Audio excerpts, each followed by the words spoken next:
Oi. Olá, eu sou Ana Lúcia Braga.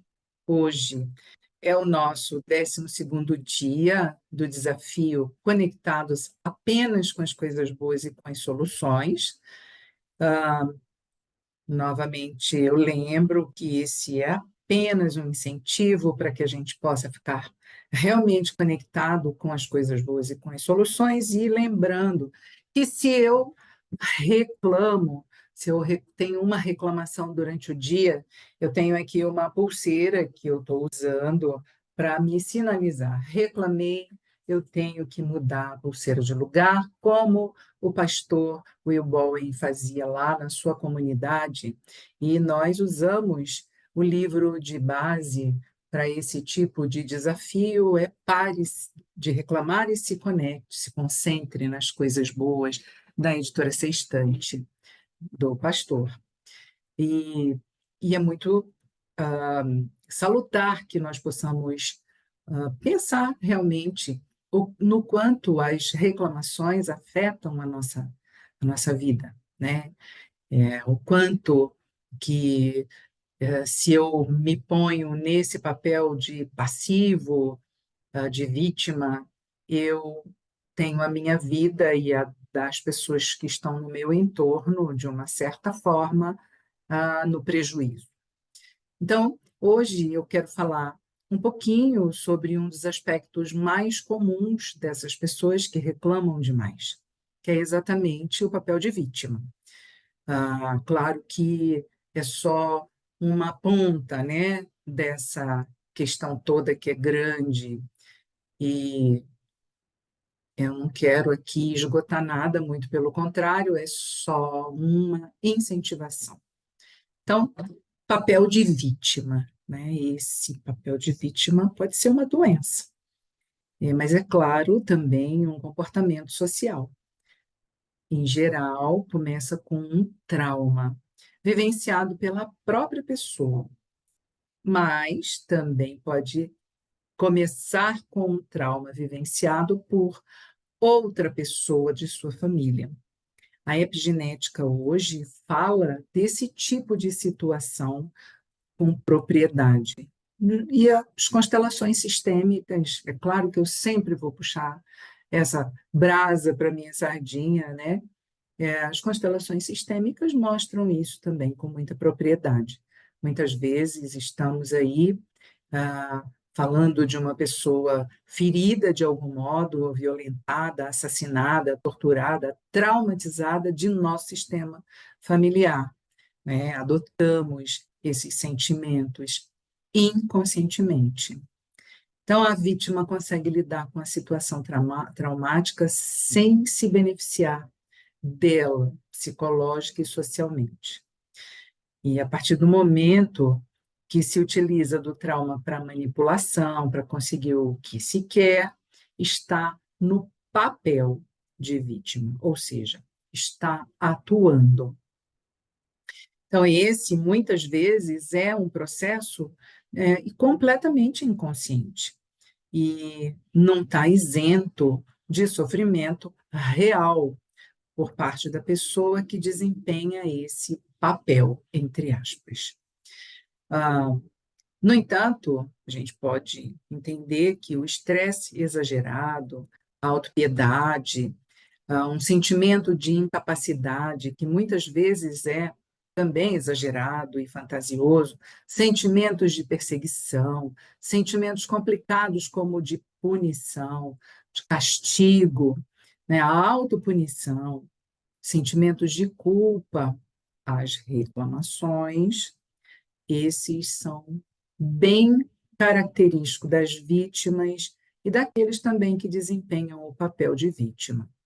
Lamentações, reclamações. E olha, não é fácil sair desse estado, desse papel, e que cria um estado de ansiedade, de agressividade, de estresse. O que realmente é importante em relação ao trauma, a pessoa não tem consciência.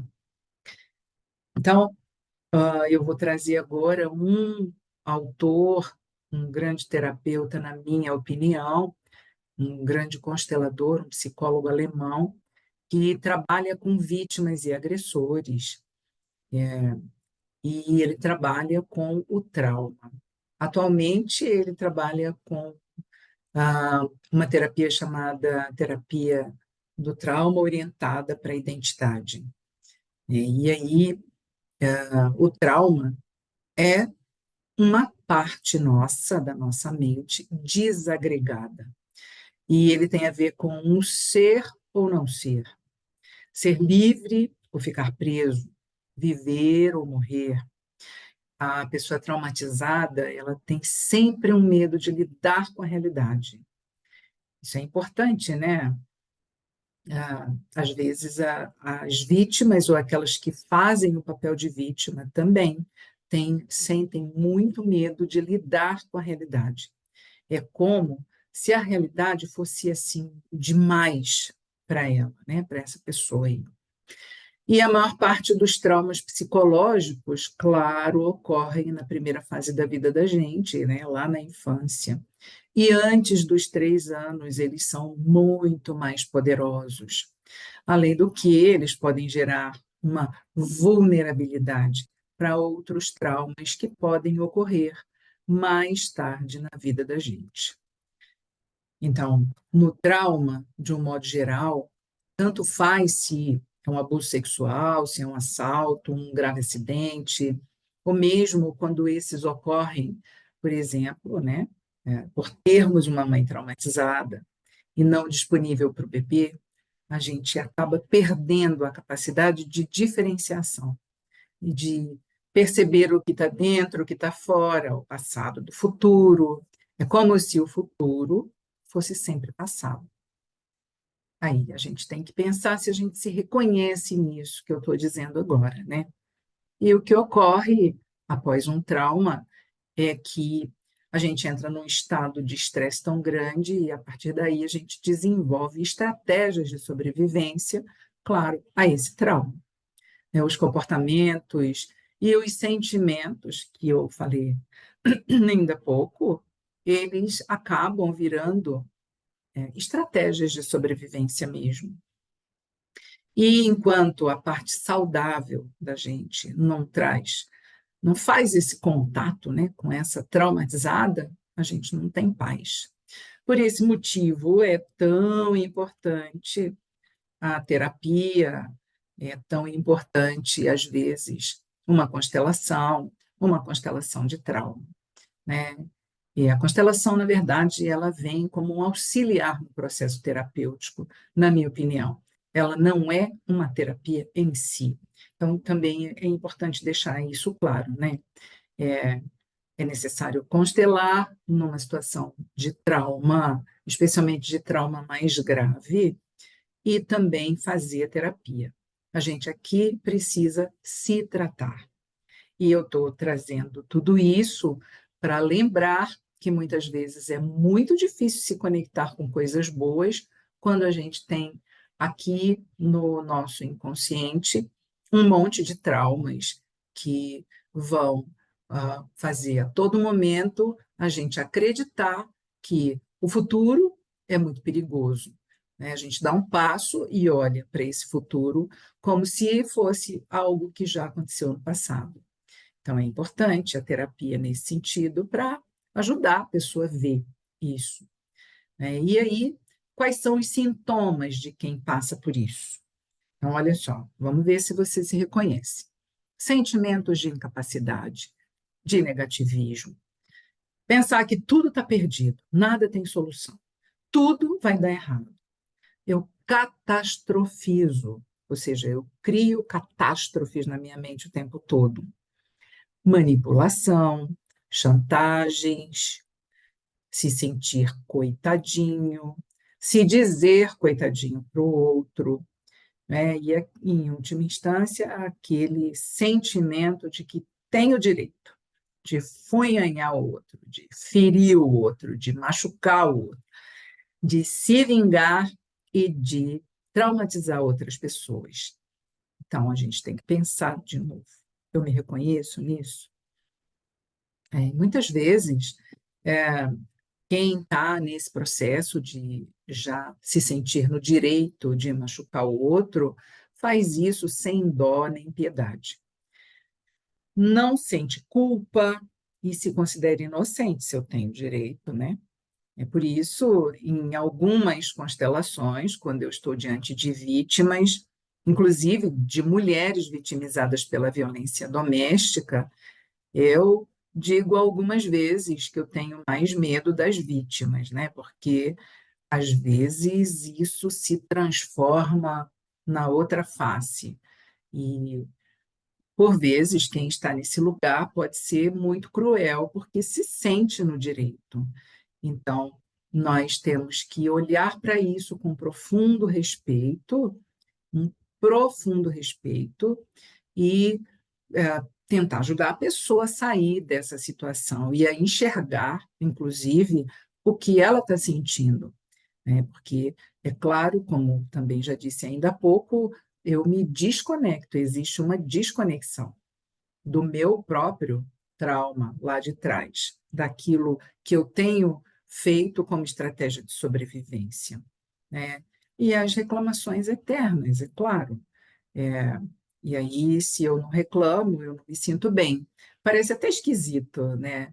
Mas é assim que funciona. Se eu não reclamo, eu não me sinto bem. Quais são os níveis mais sutis desse comportamento? Aí a gente vai para a manipulação. Mensagens imprecisas de queixa, de arrependimento, às vezes fazem com que o outro se sinta culpado, né? Quem está nesse papel de vítima, inverte a situação com muita facilidade. Então, se mostram essas pessoas assim como grandes sofredores. E às vezes têm dores mesmo, dores físicas, inclusive, né? Muitas dores. Tem desconfiança em demasia, até no nível persecutório, né? Que se sente perseguido. Eu vou falando, vai me dando até calor aqui agora. E a desconfiança em demasia, nesse nível persecutório, olha só o tamanho do sofrimento que isso cria na pessoa, né? E sentimentos de inferioridade, de incapacidade, também a passividade, a inércia, a depressão. É como se o sofrimento se tornasse um hábito. A pessoa fica viciada no sofrimento. E fica difícil, né? Para alguns, o sofrimento é a única possibilidade de sentirem que existem. Desenvolvem um apego ao sofrimento, essas pessoas. É como se o sofrimento, tá? O sofrimento recompensasse. A pessoa recebe mais atenção, talvez mais cuidados e dedicação de outras pessoas, né? De outrem. É como se ela recebesse o compadecimento dos outros, e é uma forma de se ganhar secundariamente a aquilo que ela precisa, que é ser vista. Só que o preço é muito caro, né? Ganhar o compadecimento, a atenção do outro pelo sofrimento é muito caro. E quando alguém fala algo, né, aquele clássico, o sentimento que ela diz, olha, eu sei como isso é, porque eu já sofri isso, eu tenho conhecimento disso, né? E é como se fosse uma posição acima do outro sempre, ao mesmo tempo, né? O outro que não sofreu o que eu sofri. Além do que, ninguém me compreende, só comigo acontece isso. Então, a gente pode refletir se isso faz parte do nosso universo. Às vezes não sou eu, mas eu convivo com alguém que se sente vítima, ou que faz o papel de vítima, ou que realmente é vítima. E, é claro, existe uma busca inconsciente pela retraumatização. É como é, se procurasse situações e pessoas para repetir o trauma, de modo inconsciente. Repito. Para nós que estamos nessa labuta de parar de reclamar, agora temos alguns elementos a mais com que lidar para refletir. Eu posso me perceber vítima? Eu me percebo vítima de quem? Da vida, de Deus, de quem? Mas agora eu também posso procurar ajuda, se eu me reconheço de algum modo nesse padrão de vítima, nesse papel de vítima. Posso procurar ajuda. Um bom terapeuta, e às vezes até mesmo um bom psiquiatra, pode me auxiliar nesse processo de reclamação sem fim e de todos os sentimentos que me fazem sofrer. Pense nisso. Vamos a um exercício. Bora lá. Então, a gente vai fechar os olhos se quiser, respirar mesmo. Vamos fazer aquele exercício de 5 respirações conscientes. Entrar na carne. Então, você põe os pés no chão, inspira, sente o ar entrando e o ar saindo. O ar entrando e o ar saindo. Por todo o seu corpo. Percebe aonde o ar vai.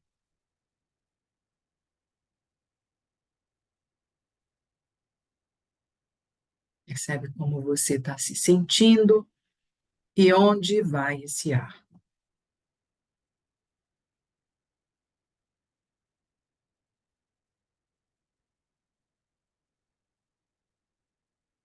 E agora, se for possível para você, você vai perguntar para você mesmo, para você mesma, de 0 a 10, quanto eu tenho funcionado como vítima ou no papel de vítima. Quanto eu me sinto vítima. Quanto eu penso que as coisas para mim não dão certo, não funcionam. E, se eu me percebo assim, eu vou dizer para mim mesmo, para mim mesmo, sim,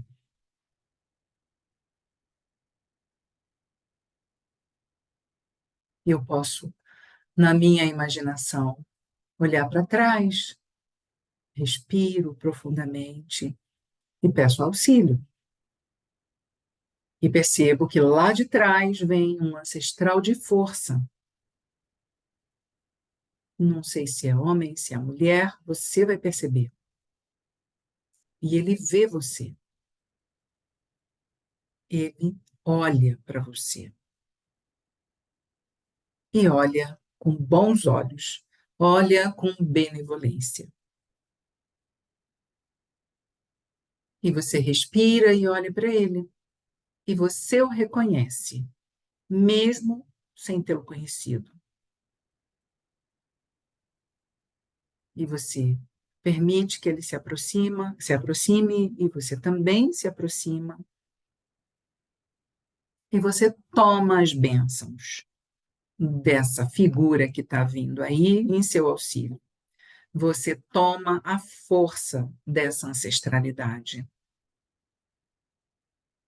e percebe como se sente. E agradece. E agora você pode escolher. Ou fico parada no tempo, ou sigo em frente. Eu sinto que ele, esse ancestral, ou ela, me autoriza. Então, eu sigo. Agora eu vou. E só por hoje eu não reclamo. E amanhã eu continuarei falando sobre o papel de vítima.